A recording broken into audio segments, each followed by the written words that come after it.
And now we have for you one of the best sales leaders of all time.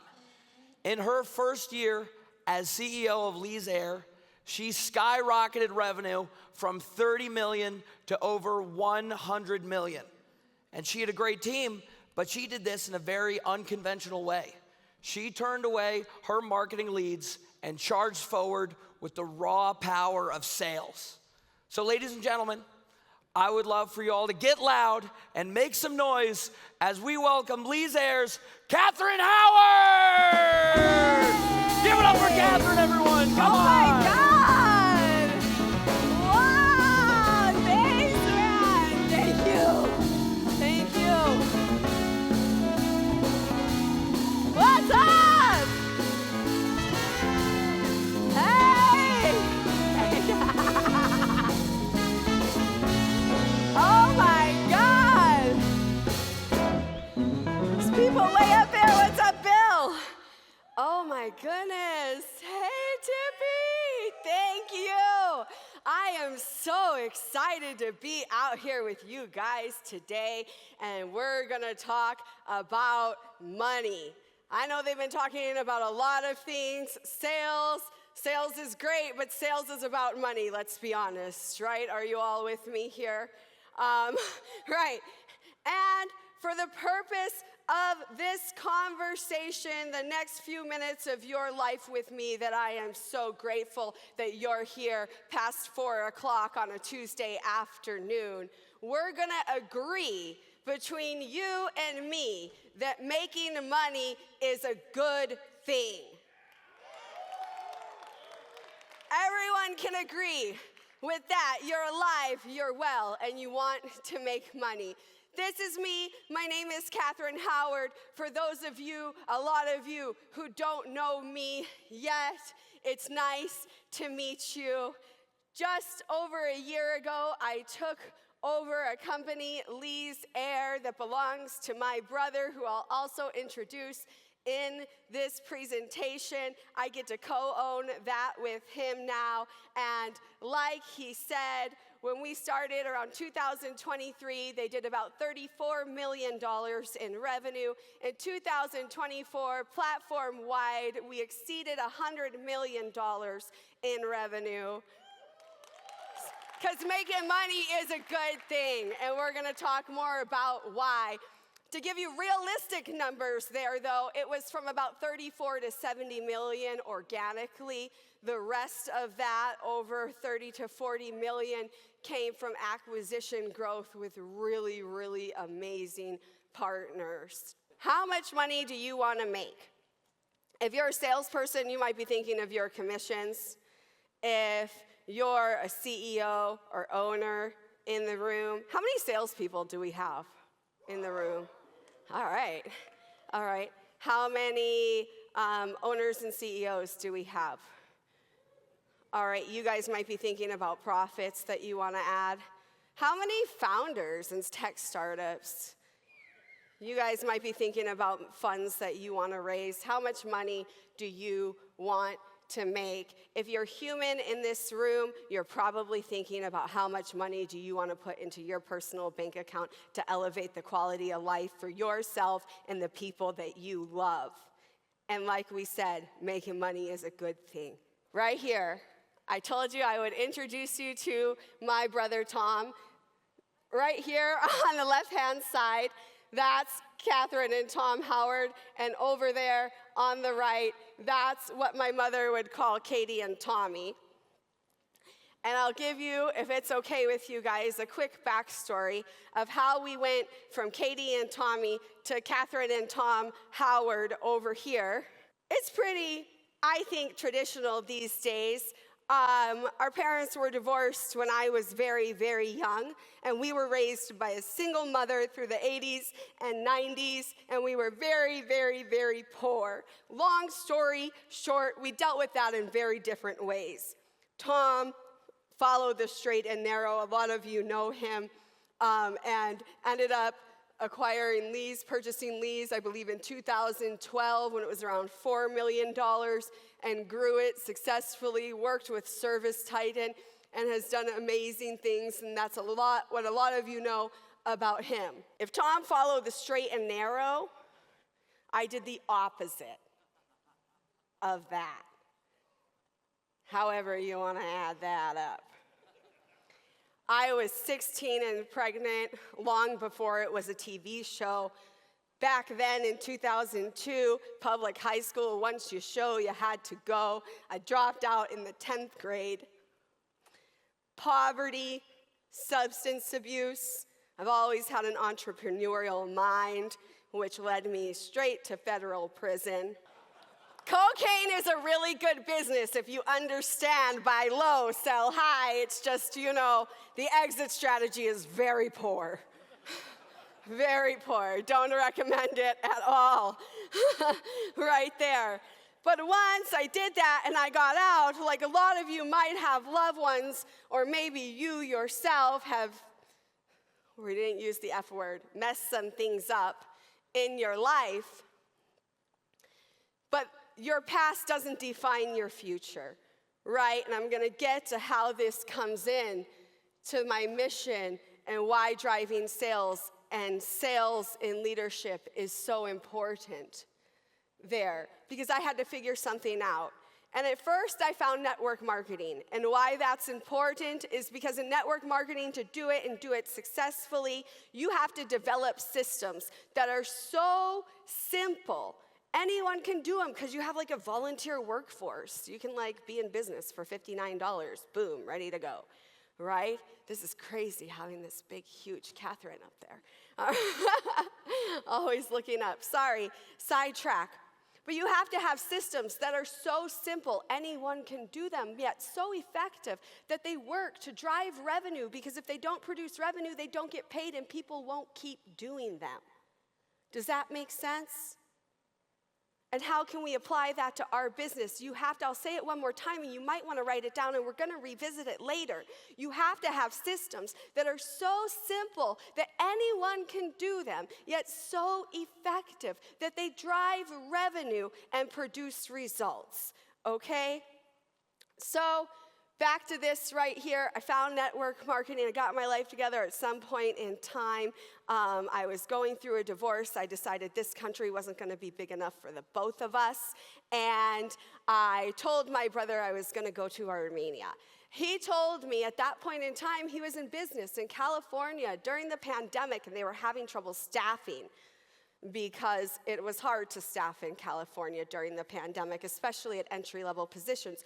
Could you help me? We'll start a call center there. We have a support center in Armenia, and that's how I came and got involved in the trades. I started learning all of the systems that contribute to a healthy economic business system that creates sustainable revenue exceeding expenses, where people can earn a lot of money. I started to learn all of these things. I came back. I got to work here. I ended up working in the field as an HVAC service technician, became an HVAC service manager, went into HVAC sales, became a sales manager. Then I created this position. It was called the Director of Revenue. Basically, I took everything for a general manager, crossed off all the things I didn't want to do, typical salesperson, and said, the Director of Revenue, this is what I'll do. This is my job. And lucky for Tom, who gets to finance all my big ideas, he said, okay. And I came back to work at Lee's as the Director of Revenue at first, and then continued the journey there through 2024 and the growth that we talked about from 34 to around 110 million. When I took over Lee's, it was a really well-run company. It was branded really well. It had a great market presence in the community. They were using all the marketing platforms that you can think of. They were tracking them well. They were implementing technology. I mean, you name it, they were doing it. And I had to find a way. My job when I got there, we were very transparent with the entire team, and in fact, the entire world, that my entire job when I got to Lee's was to raise the value of the company. That meant raise the EBITDA. When we talked about, how much money do you want to make? If you have an HVAC or a plumbing or electrical business and you want to raise the value of the company, you need to raise the EBITDA, your earnings before interest, taxes, depreciation, and amortization. Not bad for a 10th grade high school dropout, right? Yes, I will tell you that 2 weeks ago I graduated with my executive MBA from the University of Stanford. It's amazing things that this industry can do for people, not just for me, but for thousands, maybe millions of people. And we're going to get into that. More people can be great leaders than think they can, but they need a purpose greater than themselves. And telling them that your profit is their purpose probably isn't the best way to go about that. Their goals need to be in alignment with your goals, because nobody will ever work harder for your goal than they will for their own. Does that make sense? You need your people to be bought in to the fact that the value of your business is important, because the greater the value of your business, the more you can pay them. But the only way to do that is what? Sell fucking more. Sell more. Raise the prices. We can't do that. Yes, you can. You have to. You have to. Because this right here is the data that Rilla so graciously provided for me with our average technician salary by geographical region. Check that out in California, $57,801. It's not enough in California. It's not enough anywhere. What's the value of our services? Do you know what the value of a salary? It's determined by market rate. How many people are available to do that job and do it well, and how much do you have to pay them in that area to do it? You guys understand that we have a skilled labor shortage right now, right? The average age of a plumber is something like 53 years old. Plumbers with clean running hot water will prevent more diseases than the Stanford School of Medicine will ever cure. What's the value of their services? It's a hell of a lot more than that.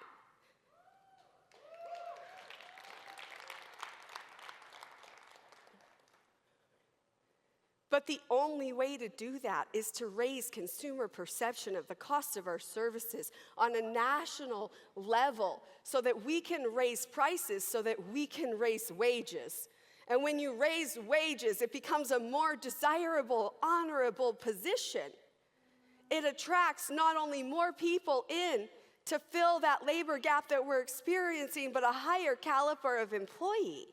So I set out on a mission, not just to raise the bar from the 34 million in revenue, around 3 million in EBITDA, which values the company at around 30 million. If we're doing a 10x on the EBITDA, we're talking hypothetical numbers here. And the goal was to do more than 10 million in EBITDA after about 2 years' time. And let's say they give us 13x on that. That's 130 million instead of 30 million, right? 100 million increase in the valuation of the growth. That's exciting, right? But why? Why is that exciting besides some people get rich? It's because when you raise the value of the company like that, and you're on a mission to create a pathway to prosperity for anyone who's willing to show up and work hard, you change hundreds and thousands of lives in the wake of what you're doing. And ladies and gentlemen, we are American Home Services. Millions of homeowners depend on our services to survive. To survive. Electricity, heat, air conditioning, hot water. They depend on our services to survive. What's the value of these positions?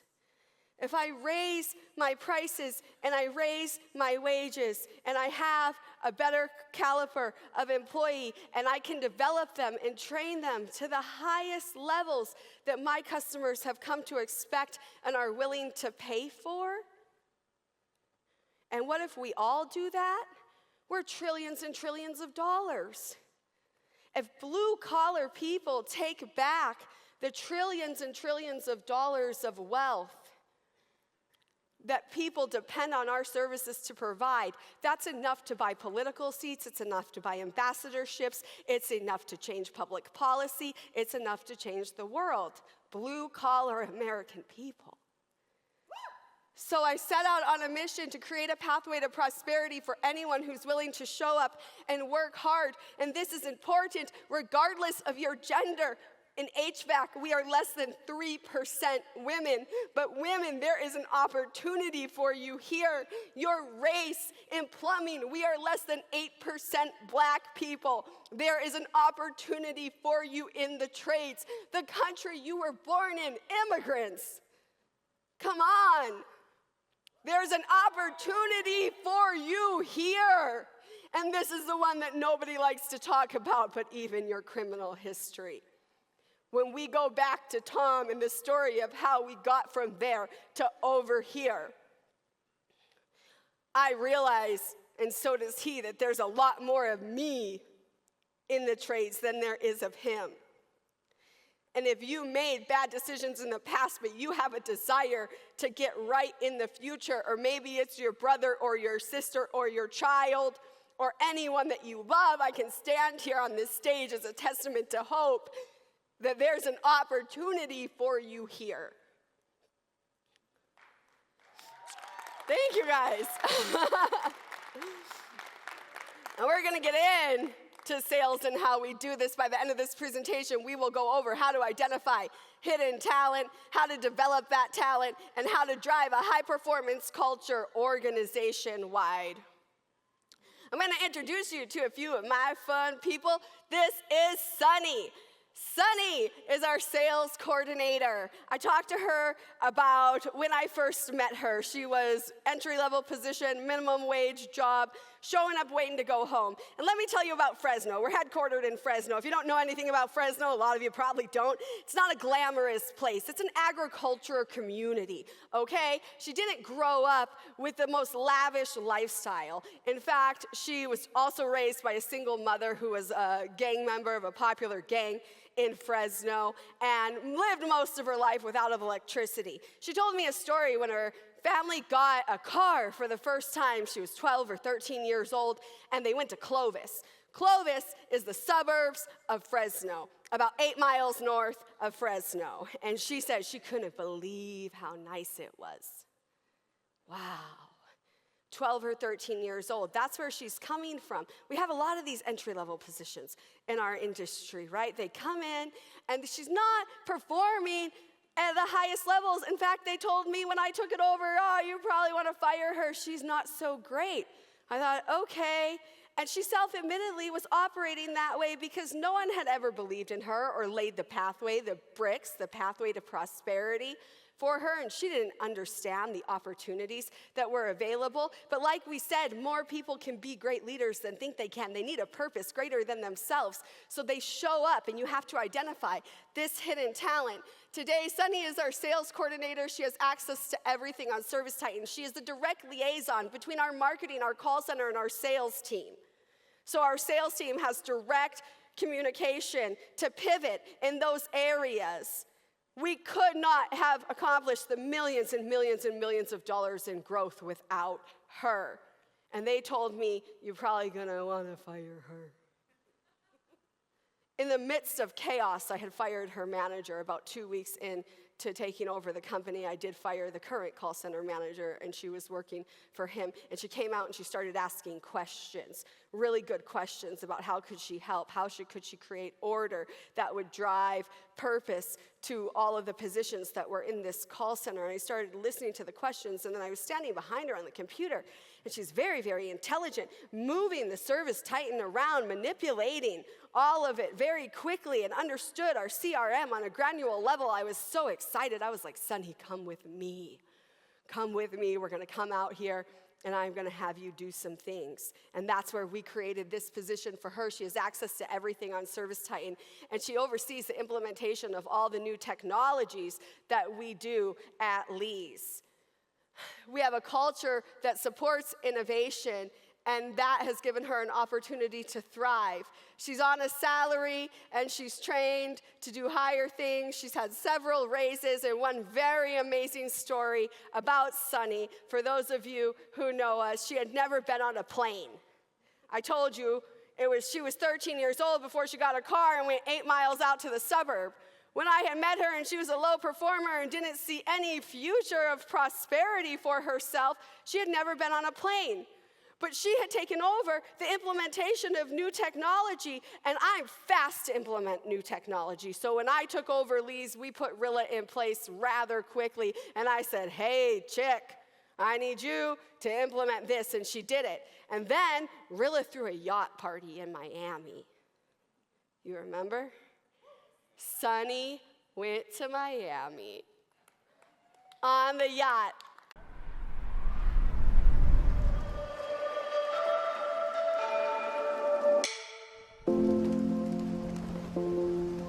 The biggest contractors are on this boat. We wanted to have the biggest party with the biggest contractors in the biggest event of the year, and you guys are here. So the biggest contractors are here. Take this chance to learn, take this chance to network, and take this chance to have a lot of fun.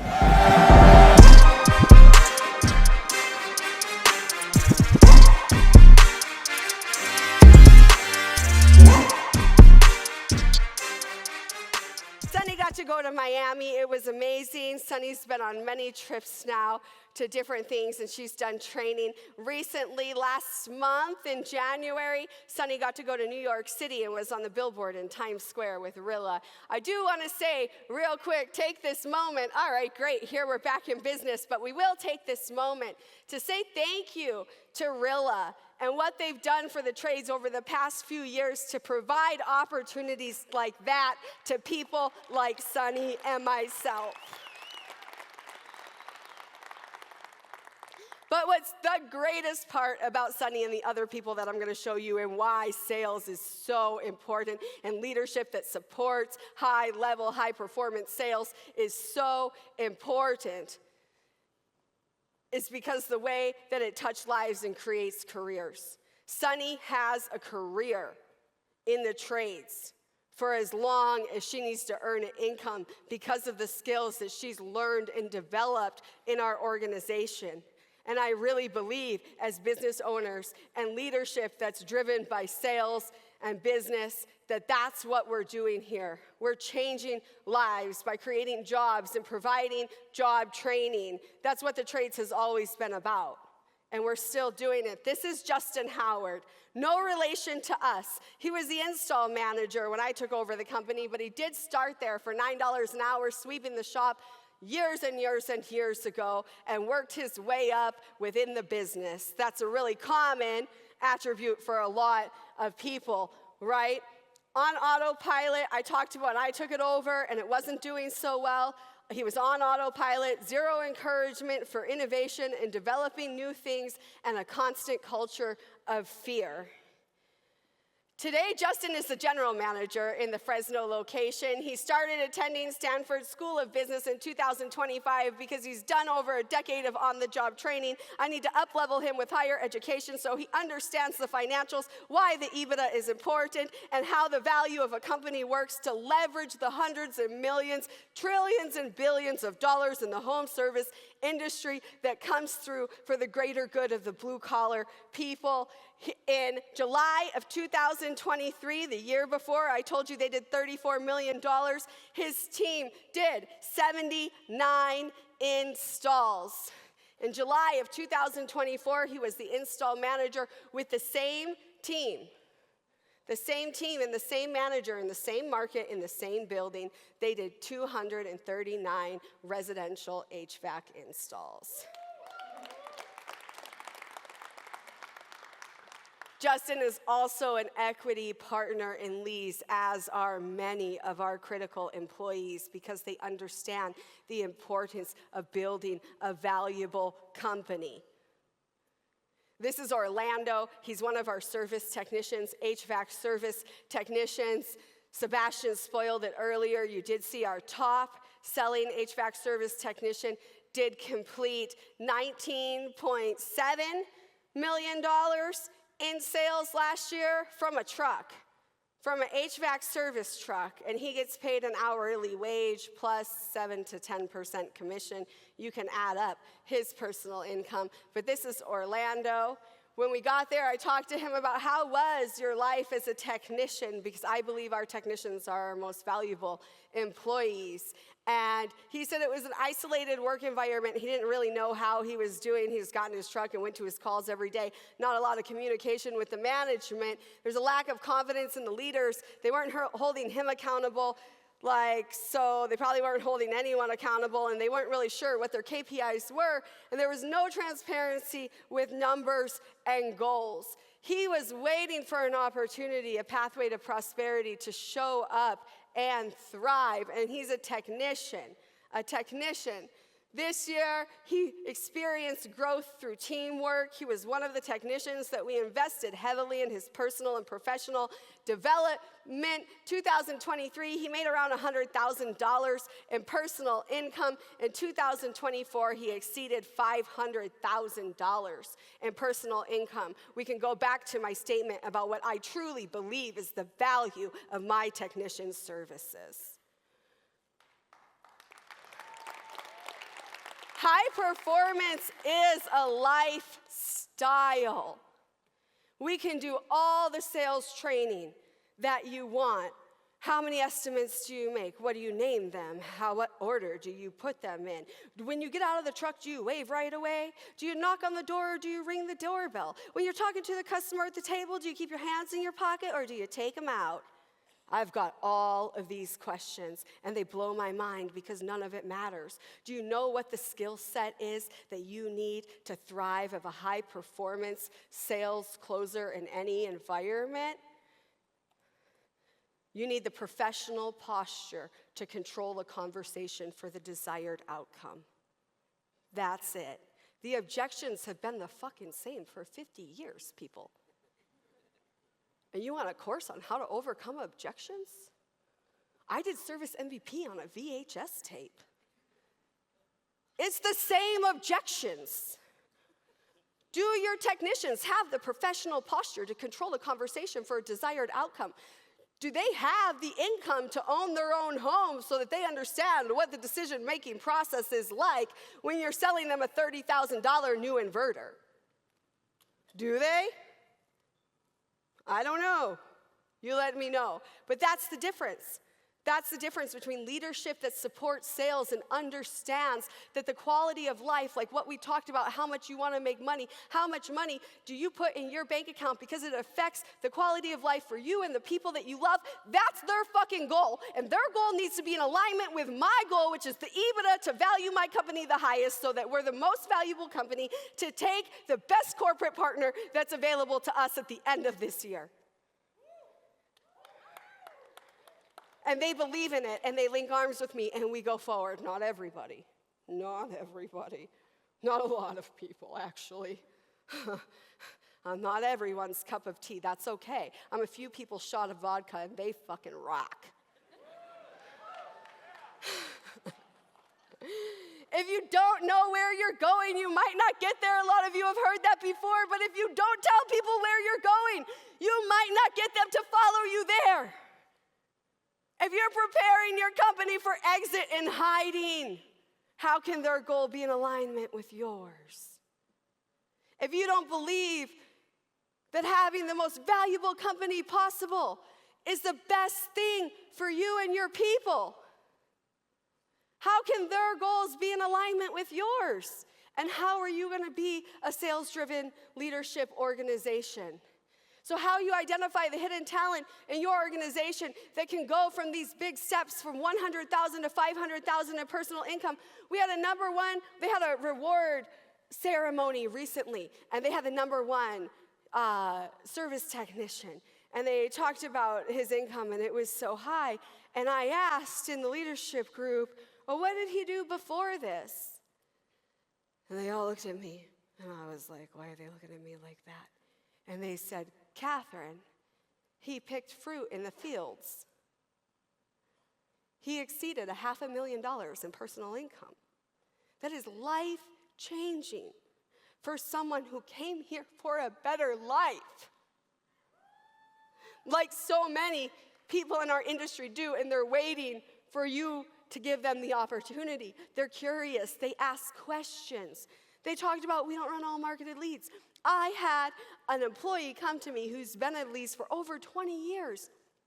And he had the idea, and he felt safe to come to me because we have a culture of innovation and change, and he understood that my goal was to have the most valuable company possible. And he said, I don't think that we should run these X, Y, and Z leads, a lot of marketed leads. Kathryn, we're the highest priced company in the whole country. My average ticket for HVAC equipment exceeds $26,000 from every single one of my reps across the board in Fresno, California. Okay? He said, let's talk about mini splits, ductless systems.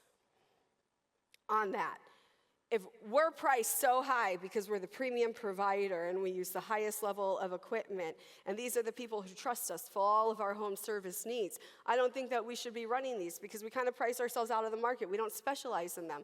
It's a low opportunity. We're taking away the opportunity that we could be doing a package system or a split system, and we have our team members on these. The profit margin is very low. The labor is very high. I don't think that we should do it. And I said, do you have data to support this? He said, I could get some. I said, okay. He looked it up. He brought the data from these types of calls. How often do we run them? How long do we spend on them? When we sell them, what's the price that we sell them for? How much does the equipment cost? What's the labor rate? What's the average gross margin on these kind of jobs? And we determined they did not add value to the company. So we stopped running them. If any of you are in here in HVAC, you know how much labor you need for a ductless mini split system.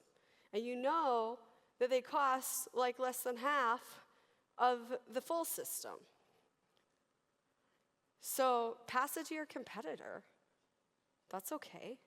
If you have the work, which if you're driving a high-performance environment and everyone understands their positions, like the CSRs know that we need jobs on the board, so that the technicians have opportunities to go earn revenue because it's that revenue that pays the paychecks for every single person that wears Lee's on their uniform and depends on Lee's to provide a paycheck for them to survive.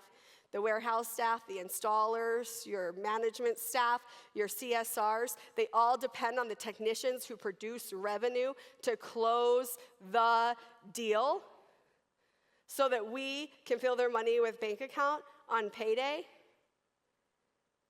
So we have a culture that supports our technicians who are responsible for producing revenue. And the technicians who are responsible for producing revenue through repair sales and new equipment sales know that that's their job. And not every technician, that's their job. Some technicians fix things, and they fix things really, really, really well. And I want to be able to pay them a high wage, the value, the true value of their services to fix shit. And I need them. So the ones who are responsible for producing revenue, and usually those ones, don't really like to fix shit so much. So they understand they got to sell it at a high ticket, so we have a high hourly wage to pay the people that can come in and be the support team, right? Since we're talking about sports, we'll get that in there. So they need to be coachable, they need to be committed, they need to be courageous, and they need to be caring. All of those things. I'll give you a tip. Sometimes they'll be the first 4, and you'll think they're amazing, but they really don't care about people. Those are horrible employees. They appear as leaders, and they will lead your team right to the edge of the cliff, watch all of them jump off and turn around and be like, you fucked your business up. They're horrible. So you've got to make sure that they really care about people. All right? And if they only care about people and they're not the first 4, we've all had some of these, but they're really great people. I honor, love, and respect them, but this is a business, okay? You can't keep them around if they're not productive and they don't add value to the bottom line. This is a business. All of my employees know that your contributions to our organization need to meet or exceed your rate of salary, or it's my job to remove you. It's a responsibility I take very seriously, and I do it very quickly. And they all know. And low performers kind of weed themselves out. They usually just quit because they know they're just showing up to go home. They don't know what they're doing, and they're not on a pathway to success.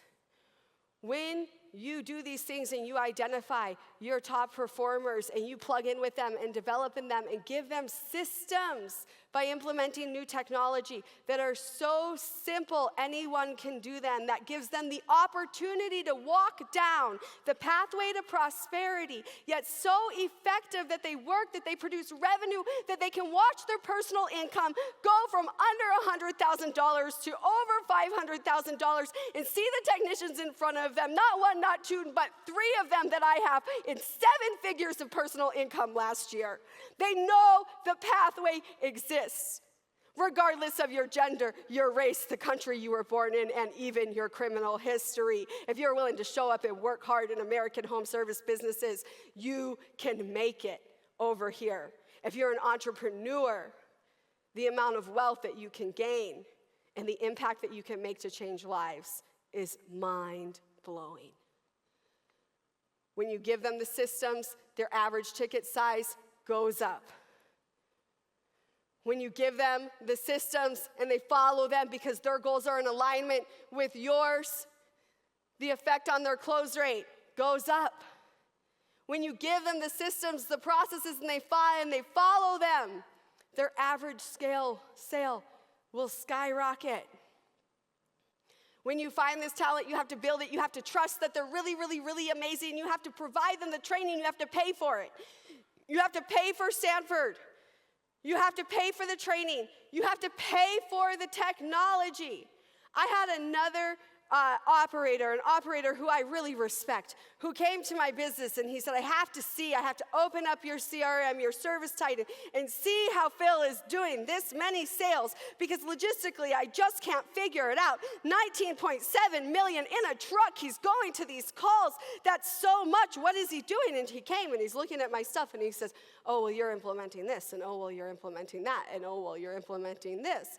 I said, yeah.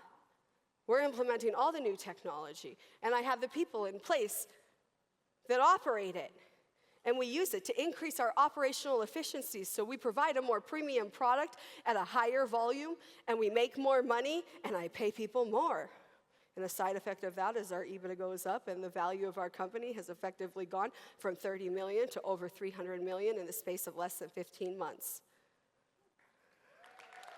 Because making money is a good thing. Because good people with money do good things. Do you agree? Is that why you're in business? Everyone who raised their hand, the owners and CEO, what is the importance of sales-driven leadership? Is so that we have the money to make the impact, because poor people can't help anyone. If you are not going to pay for new technology, and you want to know how I have technicians that are doing over $10 million in sales, $19.7 million in sales from a truck. If you're on a horse and I'm in a Ferrari, we're not even in the same race, you'll never fucking catch me. It's the truth. If you're here and not on Rilla and thinking about it, it took me like 10 seconds to decide. Increase your operational efficiencies to increase the value of your business. You create a value so that you can charge more. Because the buyer's willingness to pay for clean, hot water is high, you guys. It's high. The buyer's willingness to pay for clean, comfortable air, peace of mind, and energy efficiency, it's high, you guys. And you need to treat your staff like they're the employees who have the professional posture to control a conversation for a desired outcome, because that's what sales is. All the other shit is just learned behavior that you can create simple systems for. This is Phil. They talked about him before. That was July. $3,275,582 in sales, HVAC, new equipment in the truck. That was pretty cool. And people think, how did he do that? Phil is the hardest working person I've ever met in my life. He worked every single day that month. And it wasn't because he wanted to be the greatest salesperson of all time. And it's not because he needed the money. He drives a Lamborghini and a Ferrari, I think. He lives in a massive house. We won't go into it. He's been doing this for 20 years now, okay? Before this year, before the 19.7 this year, his biggest year was 8.5 million. But when we linked arms and we had a common goal and he said, can you create the opportunity for me to show up, and I'm gonna bust my ass and I'm gonna lay these brick by brick by brick to show these technicians behind me that there's a pathway to prosperity for them if they're willing to show up and work hard and follow these simple systems that we've given them. I said, okay, let's do it. That was July, and you guys saw where he ended the year. On the fourth quarter, he really fell back and took a training position so that we can develop these technicians who depend on us, who have linked arms with us, who are looking for a prosperous future in the trades for the rest of their lives. Right here. That's a QR code. I don't have anything to sell you, but if you want to connect and join with me on my mission, this just goes to my link tree, my Instagram, my Facebook, all of those kinds of things on there. If you're not into it, don't worry about it, but I'm so grateful for every single one of you spending the last 45 minutes of your life with me. We're gonna do something. Anyone who has $1 in your pocket and wants to interact and play along, you need one single dollar. You can use a 5, you can use a 10, you can use a 20, but just know the dollar that you use, you're not gonna get back. I think I have a $100 bill in my pocket. Usually I get some extra singles, but I didn't have time today, so I'm just gonna use the 100 up here. If you have a single dollar in your pocket, I want you to take it out and play along with us today. I'm gonna need you to stand up for this. I think we're gonna get a little bit of music going. You all agreed with me at the beginning of this talk that making money was a good thing. And the reason why making money is a good thing and leadership that supports high performance driven sales is because that's how we make more money to make better business systems. Oh, it's really loud. Sorry. Better business systems to make a bigger impact. Do you guys have your money out? I have this 100 right here. Remember, the dollar you take out, you're not going to get back. So I need you to be okay with that, to have a prosperous mindset right now, okay? And we're gonna close this bitch out. Remember, making money is a good thing. Lock into your mission. Can you take it down a little bit for this right now? Close your eyes and stick your money in the air. So hard when you think about how much money you want to make. It's for selfish reasons. When I asked you that question at the beginning of this presentation, what did you think about? I want you to know that your purpose is so much greater than that. And the home service industry has the trillions of dollars to impact millions of lives of anyone who's willing to show up and work hard. If you detach from the selfish mission of your money and attach to the mission of the impact, great things will happen. There are hundreds of people in this room right now. If just 10% of you go out there and build your business on a mission driven to change lives, we have enough to change the world. On the count of 3, the money in my hand, the money in your hand. I'm gonna count to 3, and on the count of 3, we'll drop it and let it fall to the floor. 3, 2, 1. Detach from that. And you see all this money all over the floor? I'm going to tell you, don't pick it up, because when you attach to your mission and detach from this money, the money just appears like all of this all over the floor. And the entry-level employees who set these chairs up and clean up our trash and make sure that we have this room so that we can have this experience with Rilla, thank you so much. Their lives are as important to them as the greatest people on earth were important to them, just like our entry-level employees who depend on us us to create that opportunity for a pathway to prosperity are important. Their lives are important to them. Thank you so much for spending the last 45 minutes of your life with me. Ladies and gentlemen, we are the Trades!